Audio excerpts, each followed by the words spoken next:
And it makes it a lot easier for me in not having to carry about 10 pounds of steel round on the bottom of my legs, and also because of the fact that I have just completed a 14,000-mile trip.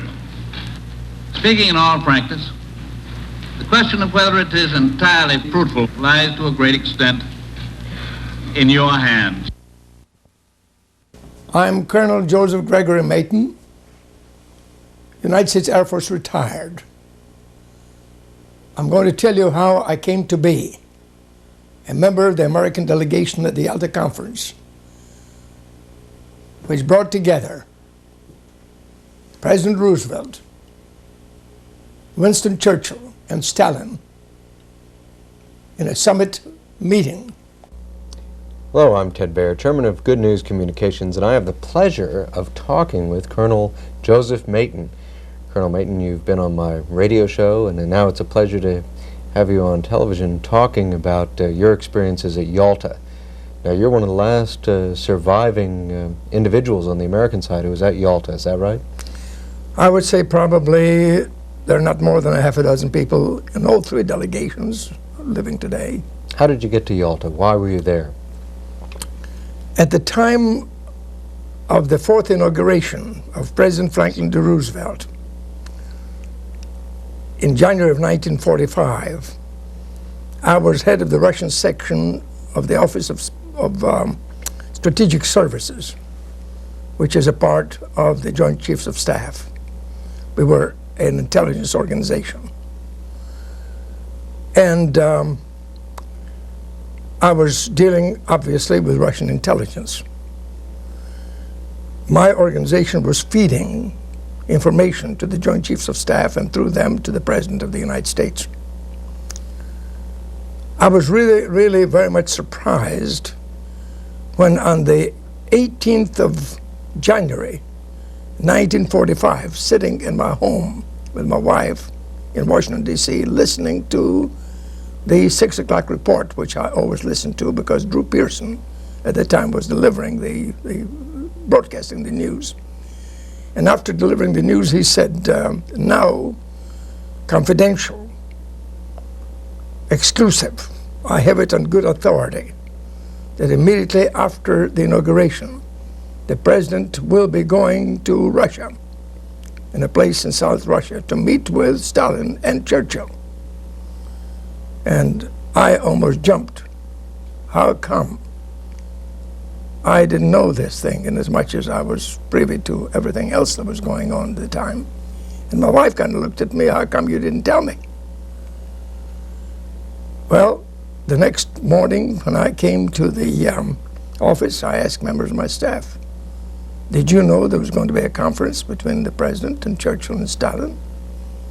We heard it on television, on the radio the night before, that's all. The next day, Tuesday, we all went to the inauguration. And I went to the reception. And the next morning, I came back to the office. It was Wednesday morning. And the first thing, as soon as I sat down at my desk, the telephone rang. It was a general from the Joint Chiefs of Staff said, Colonel, come to the office immediately. A car will be meeting you to bring you, because we were in a different building on the Washington side of the Potomac. And the first thing he said when I got there, how good is your Russian? I said, what do you mean? I said, do you still speak Russian well? I said, of course. Now, you were born in Russia, right? That's right. Anyone who is dealing with the Russian intelligence and the Office of Strategic Services has to have a very fluent knowledge of that language and all that. And then I said to myself, well, he should have known that in my background, that I served in the American Army in Siberia in the First World War, that I was there when Lenin and Trotsky took over the government, and that I'd been talking on Russia and writing on Russia. He said, you wait a few minutes. He says, I'm in touch with General Dean. As you know, he's the head of the military mission in Moscow, to get clearance for you. Well, I understood why clearance was necessary, because on a number of occasions, my name had come up for assignment to Russia. And I was blackballed by the embassy and by the Kremlin.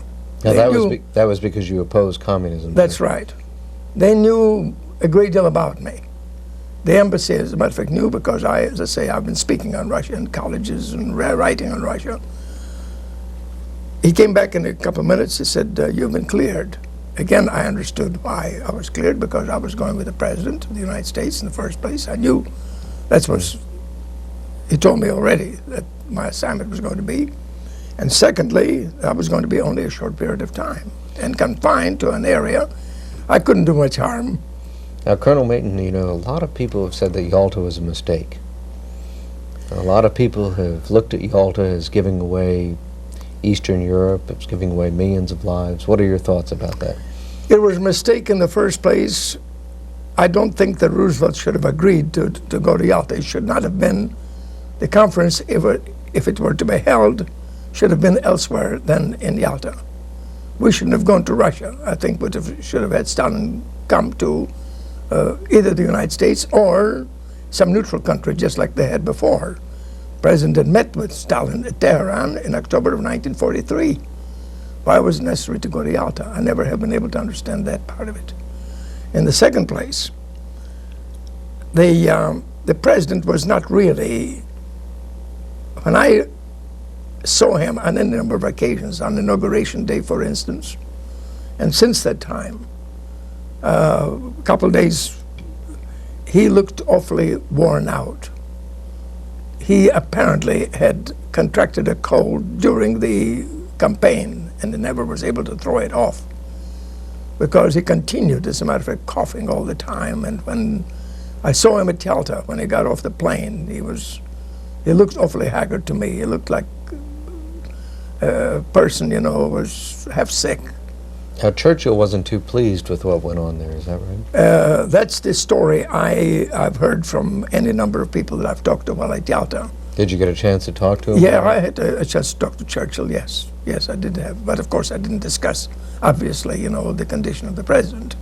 But anybody looking at the President could have immediately, he didn't have to be a medical expert to see that the individual, that the President looked pretty haggard and pretty worn out.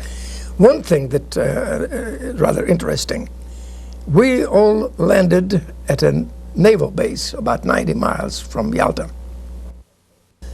And we, the military group, and also some civilian, went in closed cars. But the President chose to come in an open Jeep, going 92 miles in an open Jeep for 4 hours. It took 4 hours to cover the distance because the roads were in bad shape, since much of the fighting was taking place, bombing was taking place during the war at that time, and not repaired yet. And here he was in a Jeep, open Jeep, approximately, the weather was about 15 degrees. And in his condition, which I learned later that he had had this cold aboard the ship coming in from Virginia to Malta, and from Malta, of course, he took the plane to this naval base. He was not in condition, really, to ride in an open Jeep. Where were you an advisor to the President at that time? No, I wish I were. If I had been an advisor, the Yalta Agreement would have been quite different from what it turned out to be. Where was I wasn't even consulted on that, you know. I was a military, primarily, a liaison officer with a Russian command from the United States as an Air Force individual. I was involved in security because we were discussing security for the American delegation while over there at Yalta. And I was primarily the interpreter for the military group rather than for the civilian, in other words, diplomatic aspects of it. Where was the fatal flaw? Well, the fatal flaw, of course, was primarily in, there were altogether 8 conferences, major conferences.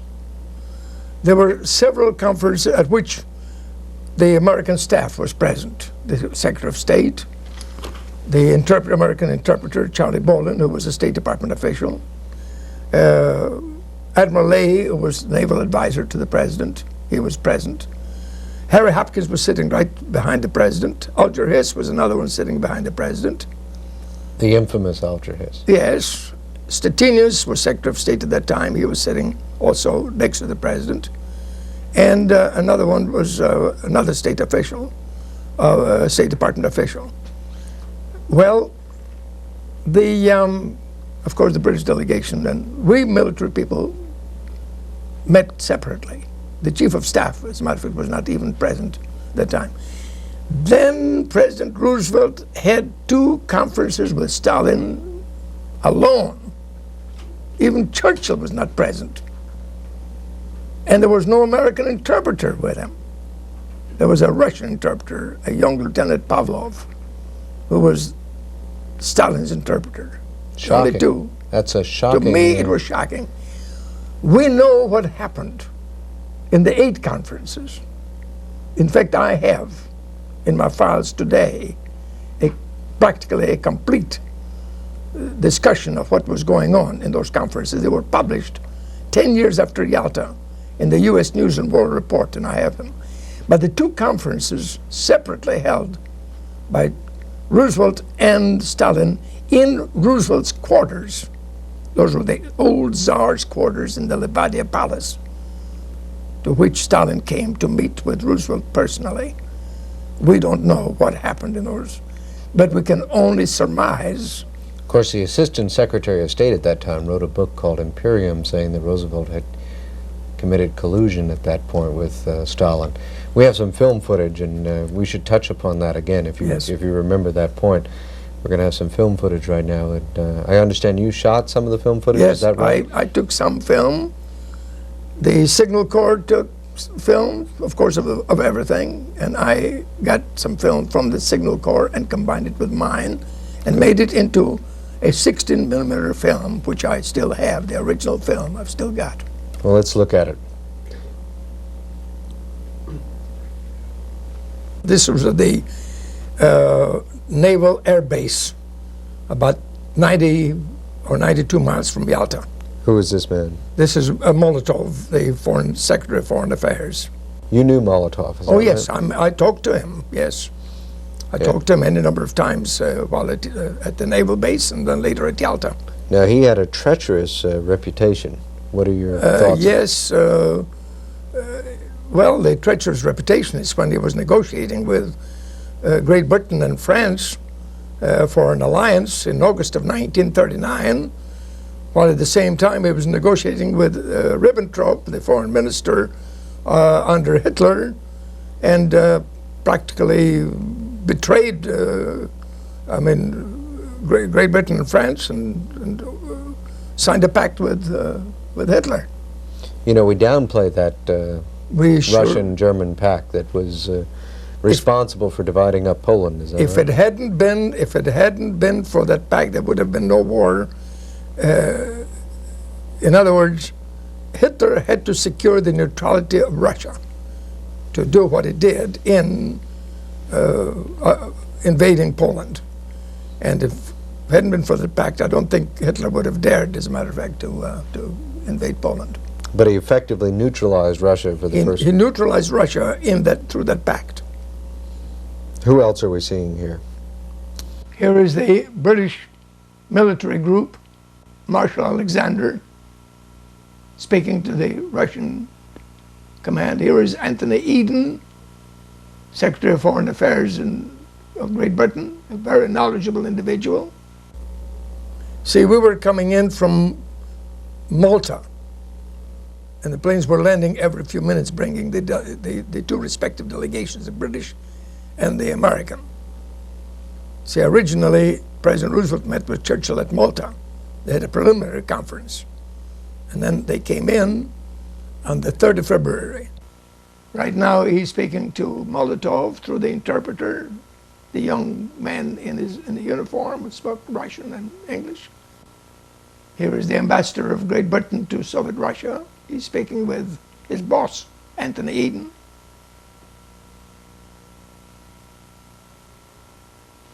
Planes were coming in every 3 minutes, bringing the respective delegations, American and the British. The Russians, of course, were already there. greeting them as they stepped off the plane.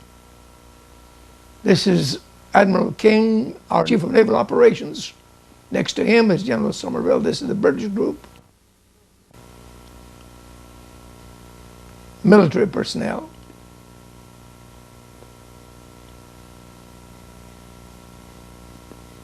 Stettinius coming in right now. And what did you think of Stettinius? Well, very well-dressed man, nice-looking, handsome individual, but I doubt very much whether he knew anything about Russia.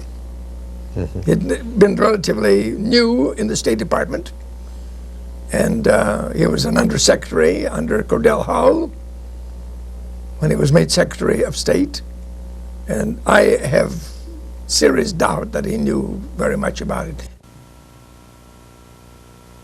Here he's speaking with the Russian naval commander of the base. Here's Harry Hopkins speaking to Molotov through the interpreter, Russian interpreter. He's shaking hands with Gromyko, who was then ambassador, Soviet ambassador to the United States. So Russia really controlled the conference, both as to the site and to the timing, and really got what they wanted out of it. They got Eastern Europe. I would say definitely that is the case. Of course, you've got to remember that Roosevelt, apparently, because of Harry Hopkins' advice, may have got from Hopkins, too much of the pro-Stalin attitude. Now there's a myth which should be dispelled. There's a myth that Russia suffers paranoia because of being invaded. But if you look throughout history from the old Muscovite townships in the 12th century, Russia has invaded 90% of the time and only been invaded 10% of the time. That's correct. So the predominance is they've been more warlike than warred upon. Oh, very much so. Here is the Chief of Staff of the Army. Although I was an Air Force man, I was assigned to General Marshall at General Marshall's request. And I was the interpreter for General Marshall. Here is our naval group. Admiral King, Chief of Naval Operations. Here's General Marshall, the naval commander of the base. There's one point that I'd like to make also, that we seem to be very soft in our dealing with Russia. Time and again we hear almost everyone from Stalin to Gorbachev, look what we have lost in the war. We lost far more than either the United States or Great Britain or the two countries together or France. We lost over 20 million people in that war. Why don't we come back and say, who brought on the war? That's right. And also, a lot of those people were killed because they wanted to get rid of the kulaks. Absolutely. Here's the plane that brings in Churchill from London. He's being greeted by, again, the Russian command, Molotov. Stalin did not come to this naval base. Now, Russia and Germany invaded Poland at the same time, or roughly Yes. the same time? When Hitler blitzed Poland, starting at September 1, 1939, at the same time, Russian armies were going into eastern Poland, while Hitler's armies were coming into western Poland. It's interesting because even today on television, they forget that. They ignore that point, they ignore the number of peasants, and yet those facts are very easy to be found. Absolutely, very definitely, yes. Here's the president arrived and is now in a jeep, shaking hands with the Russian commander, Molotov. They're now going to greet, or rather salute, the honor guard, Russian honor guard, The anthem is being played, the American, the British, and the Russian. The president looked kind of haggard.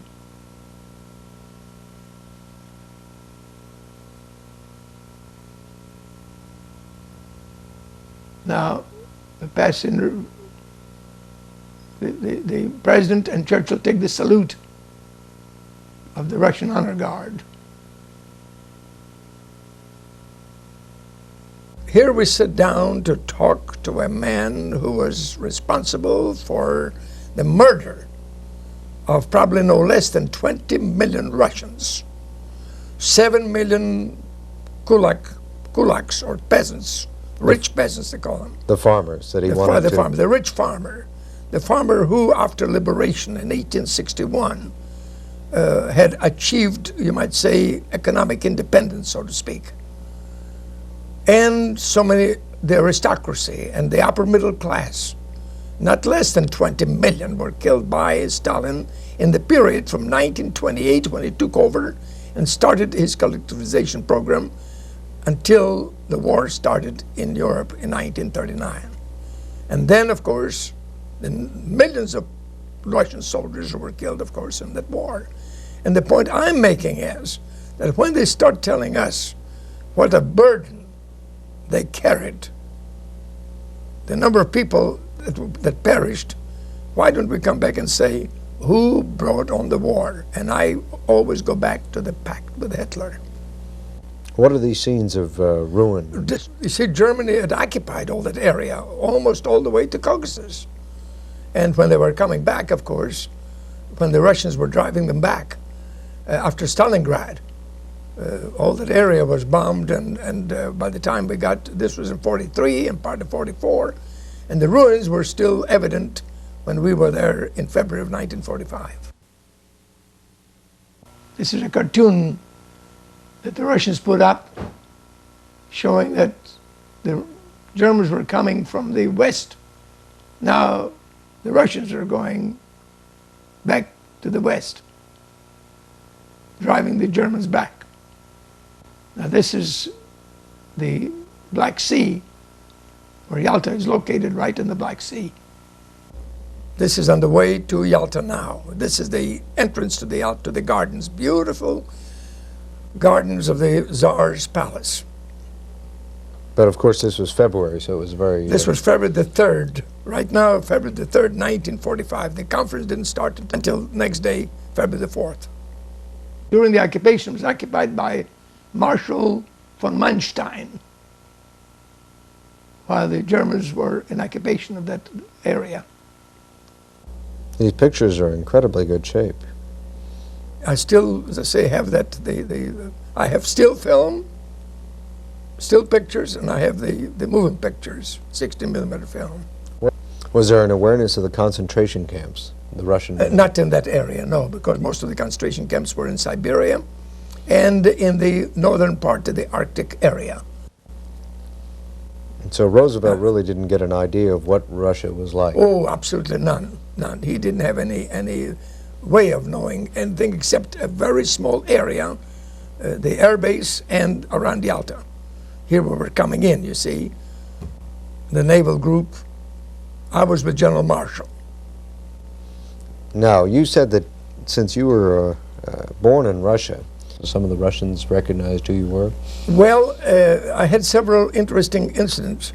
When our plane landed at the naval base, and an American sergeant, we had already a small group, the Signal Corps were there, establishing communication lines and so forth, and the sergeant came to get my luggage, and he whispered to me. He says, "Colonel," says, they know who you are."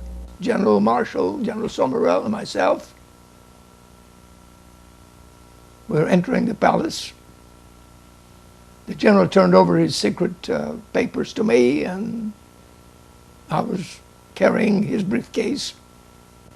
There's another of our naval groups, naval captains coming in, aides to our admirals.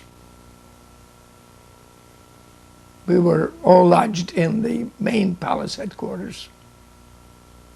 The president is now coming in. It was the last of the convoy bringing the President of the United States. He's in the front car with his daughter Bettiger and the secret agents, Secret Service men behind him. In an open Jeep, he traveled the 4 hours, despite the fact that he had just been recovering, or still actually had a very bad cold. Jimmy Burns, who was with the president from the day he left Washington, told me on the last day that the president had been sick most of the time on the ship, and most of the time during the Yalta Conference he was still having a very bad cold. Now this is the place where we were lodged, the former palace of the Tsars. The Tsar, the president, occupied the quarters of the Tsar, and we, military and other personnel, occupied the second floor. My room was right next to George Marshall because I had to be with him all the time. Every day, around 11 o'clock, they would be coming in for the conference. And the conference was held in the ballroom of the palace. Here is Stalin coming in with his retinue. Mm-hmm. And this was repeated every day for 8 days. What kind of a man was Stalin? Well, you never can tell exactly. He had a poker face. He hardly ever smiled. There was no, you couldn't see any feeling at all in his expression. To me, he looked really dumb. Churchill with Anthony Eden and other members of his staff.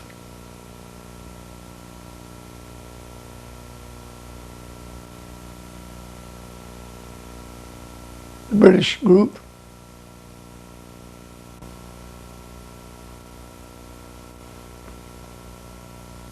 This was repeated every morning, just like this.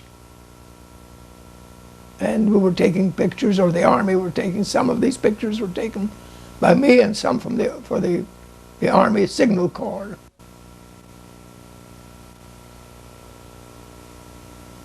This was repeated day after day for 8 days.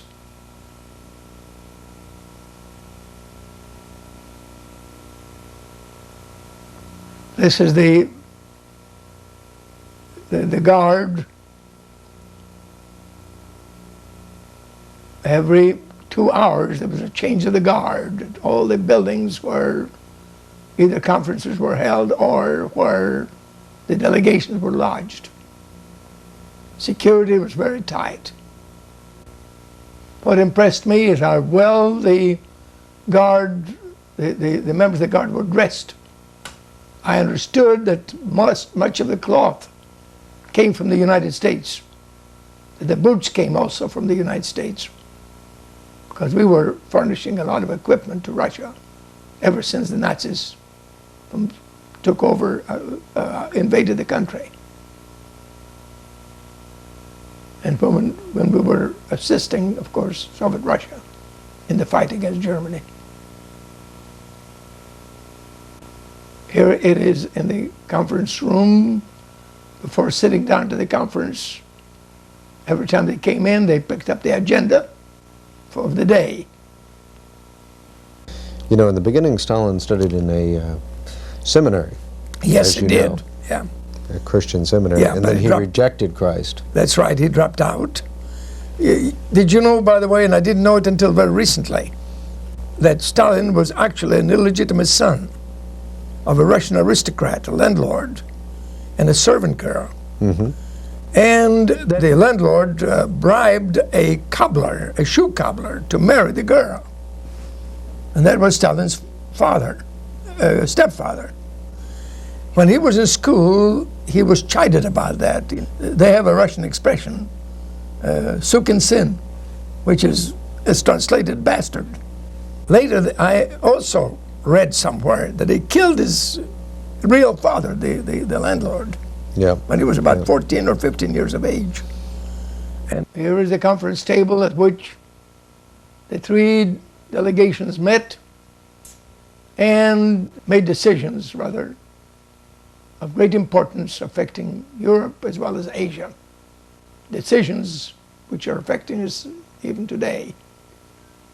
President Roosevelt is sitting right in front of us. On his right is Stettinius, his Secretary of State. On his left is the interpreter Charles Bolin, who later became ambassador to Soviet Russia. Man who spoke Russian very well. He's a graduate of Harvard, specialized in Russian language, and was sent to Moscow for his first assignment in the diplomatic service. Back of us is the Russian delegation. There is Stalin, Molotov, Vyshinsky, the Russian ambassador to England, Maisky, and some other. There's Leahy sitting right next to Stettinius, naval commander. There's Hopkins right back of the president, Harry Hopkins. He was pro-Soviet in his views. Also back of the president was Alger Hiss, who later was tried for turning over papers to Soviet Russia, secret papers, and served a prison term. Also back of the president was the head of the political department, the State Department, Matthew Freeman. Was Roosevelt, he must have had a great deal of self-confidence at that point because he just won his 4th election. He must have felt... Definitely he was self-confident. And I have a feeling that the reason for his going in an open Jeep was his wanting for the populace who turned out by the thousands of them to see him in person.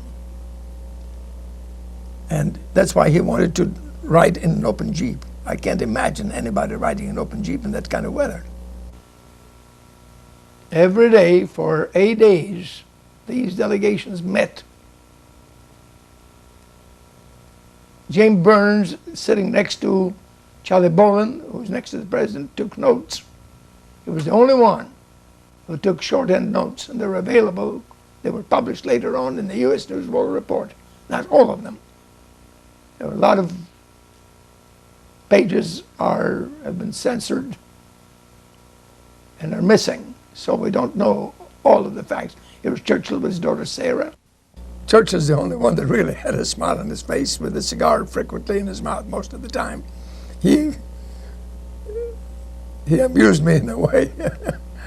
You know, I've watched what happened here. You know, you had millions of people from Hungary, Czechoslovakia, Yugoslavia, which then later broke away a little bit. All of them suddenly put under the heel of Russia in one fortnight, really. And don't you think that if this was just an honest mistake, it would have they would have made one mistake in our favor? It didn't seem like there was any benefit to humankind out of this. But you've got to understand also that agreements were made at Yalta where Stalin, he agreed that he was going to hold free elections. Now, this is what I say is that we trusted Stalin too much. But he did hold free elections. Despite the experience from 1928 on, or you might say from the very beginning of the communist regime in Russia, November 1917, how could we have trusted an individual like Stalin? Yeah. And this is what I call the gullibility of Roosevelt, you see, of putting his trust. Well, you say they had elections. They were not free elections. They were controlled elections. You're right. And it was obvious to me, at least, that they were not going to follow through on free elections. Of course, didn't Stalin, and you can correct me here, and I'm sure you know better than I do, but didn't Stalin say that all he had to have in a country was the head of the internal police, and the country would be his within a few years? And that's what he did in Czechoslovakia. Well, that was true. That was true in Russia from the very beginning. You might say, you know, the organization of the NKVD, the MVD, and then of course the KGB, which is of course the present secret police. And the same kind of a situation exists in every country which is under Soviet control. So he sounded very humble. He said, just give me one cabinet post, the head of the secret police. That's right. And you take everything else. Well, But from that one post, Ortega in Nicaragua was originally head of the police. that's correct. That's correct. And from that post, of course, because what can you do when the police starts hauling you off into the camps? Well, you've got to remember that every communist country is a police state. So how long are we going to fall for that trick? Well, of course, I have a feeling personally that there's going to be some change in the next 15, 20 years in Russia. I think Russian history tells us that a time comes when the cup runneth over. Russian history is replete with attempts to overthrow the government. How long did Roosevelt live after Yalta? Exactly 6 weeks. So really, He died on the 12th of April, 1945. Interestingly enough, when I came back, I had been a voter in Texas, and I used to go quite often on the Hill to eat lunch with the members of Congress. They knew that I had been assigned to Yalta, several members of Congress, so when I came back, they asked me to come and have luncheon. And during the luncheon, I think it was Lyndon Johnson, who was then representative from Texas, turned to me. He says, "Joe," I've known him, of course, for many, many years when he was a school teacher in Houston where I lived. He says, "Joe, we understand the president was not in very good health at Yalta." I said, "That's right." And then I ventured this statement after I telling them, what his condition, the way I impression that I got, and I said, if I had the nerve, I'd go to see Truman right now and tell him to be ready to become president in no time, because I doubt very much whether the president is going to live another 60 to 90 days. I said, I'm not a medical man, but I can look at a man and see. I said that he's worn out. He looked like a skeleton. And sure enough, I saw him on March the 1st, the last time when he addressed the joint session of Congress. And the next morning he left for Warm Springs. And that was it. And on the 12th of April, of course, 6 weeks later, he died.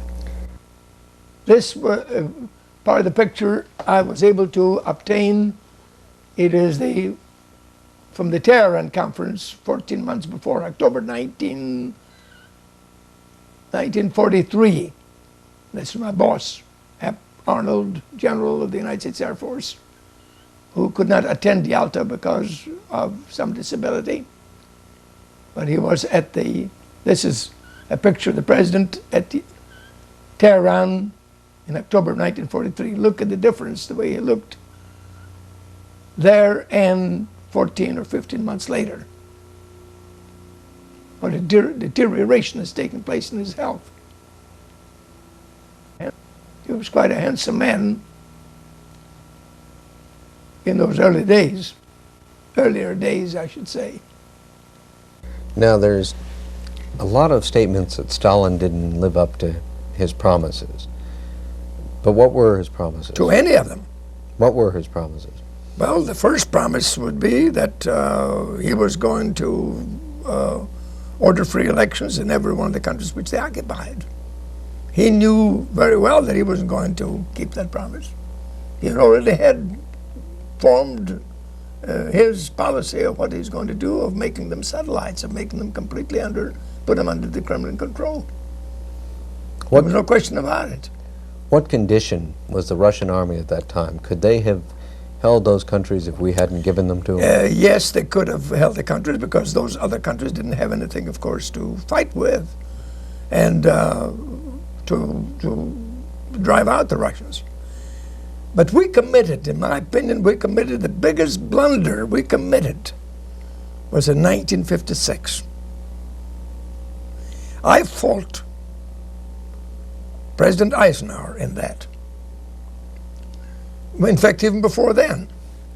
We promised our government promised to liberate all those countries under Soviet control.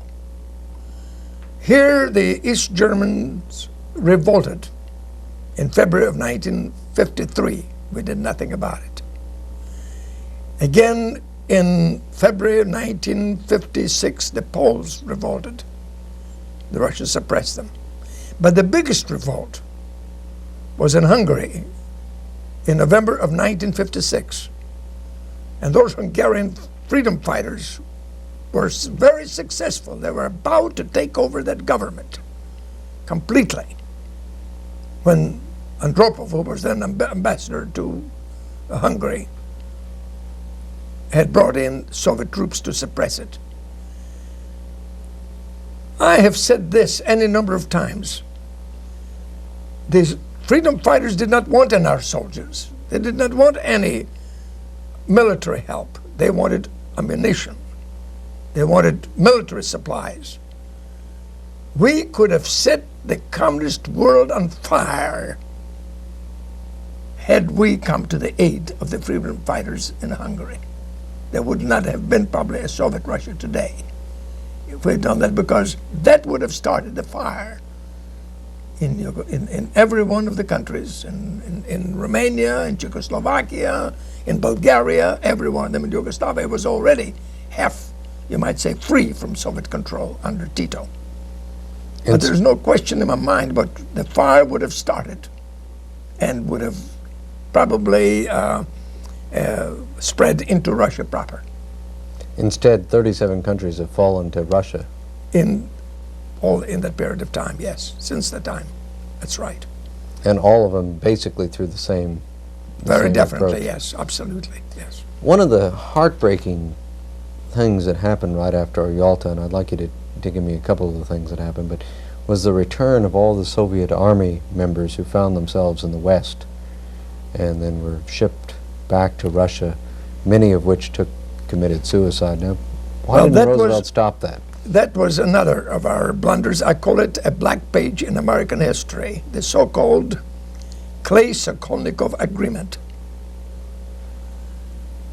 There were, I don't remember how many, hundreds of thousands of Ukrainian Russians, and other, of course, of other ethnic groups of Russia, who actually fought on the German side under General Vlasov, a Russian general, who were anti-communist. And of course, after the war, they were in concentration camps. I mean, in camps that while Russia invaded, put them in concentration camps, and we agreed to send them back.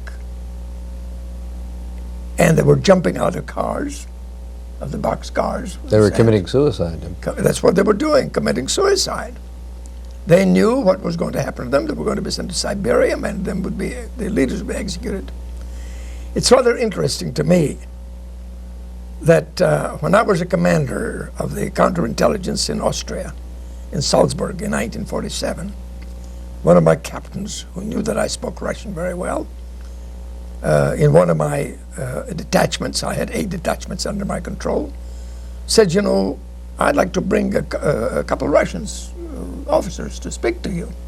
I said, go and bring them. So he brought 3 Russian officers. And we were talking and discussing about their defection and why they were fighting on the German side. And then I said to them, I said, you know, you fellows really amaze me. I says, you were supposed to have been brainwashed. And here you were fighting against your own people practically. I says, on the side of the Germans. And one of them, they all kind of smiled, and one of them turned to me. He said, yes, Colonel, we were brainwashed on the outside, but not on the inside. We have very little time left. You know, the Russian, several of their leaders have called American leaders as useful idiots that have played into the hands of Russian policy. What can we do to prevent that in the future? This tape is one of them, so we can have a historical perspective, which is a great blessing. We have 2 minutes. If you could say anything that we could do to keep from falling into the same trap again and again and again? Well, what we need in this country is to go back to basic fundamentals of really actually starting in our schools, from which groups, of course, our future soldiers are going to be in the Army, whether it's going to be under universal military training or whether it's going to be under voluntary, to know better Russian history, and especially Russian history since the communists took over. And our own history. And our own history. We are not teaching them. I'll give you an interesting illustration of this thing. Very brief. Very brief. That the students in our schools, and I speak in our schools a lot, I speak in high schools, I speak in colleges, know so little about American history. They hardly know who our presidents are. On that note, we're going to have to tell everybody out there that the students should learn American history, that we have to know, we have to be informed. My people perish for lack of knowledge, says God.